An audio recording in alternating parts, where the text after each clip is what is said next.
Добрий динозаврик заговорить кримсько-татарською. Вже за місяць в ефірі дитячого телеканалу «Лялє» з'явиться одноіменний діснеївський мультфільм рідною мовою. На телеканалі вирішили не просто дублювати з англійською, а й навіть адаптувати імена. Все для того, аби найменші глядачі мали можливість чути рідну мову змалечку. Втім, теми закладені зовсім не дитячі. Зокрема, шлях додому та поборювання на шляху всіх труднощів.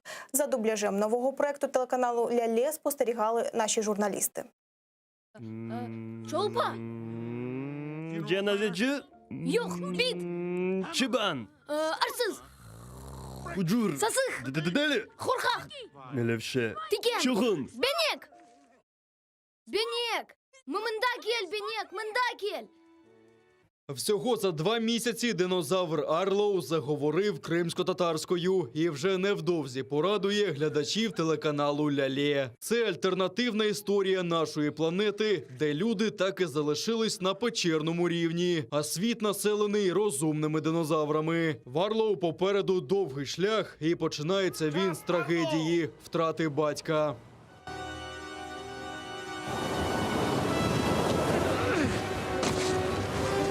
Баба! Баба! Баба! Баба! Тепер його мета – повернутися додому, а єдиний дороговказ – Велика гора. На його шляху будуть і веселощі, і випробування, але завжди поруч маленький печерний хлопчик. Переклад з англійської, дубляж голосів, адаптація. Загалом кілька місяців роботи над мультфільмом. Пошук акторів дубляжу – ось найскладніше завдання, розповідає режисер проекту Нефізе Сейдаметова. Адже дуже важливо було знайти не лише потрібний голос і типаж для ролі. Потрібно було, щоб актор досконало володів кримсько-татарською мовою. Бабасыз кыйналганыңны білем, амма башка чареміз yok. Арлоу. У нас была проблема в выборе главного героя. Пробовали несколько мальчиков, и потом утвердили одного из них, это Халил, очень талантливый. И мне понравилось его развитие, потому что вначале он был довольно таким закрытым, скромным, но в процессе он очень быстро раскрылся.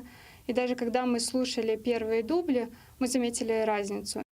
Акторці дубляжу Ельвіні Зійнедіновій озвучувати персонаж мами Арлоу виходить ледь не з першого разу. Вона й сама має маленьку донечку та досвід професійної акторки. Генрі! Başlandı!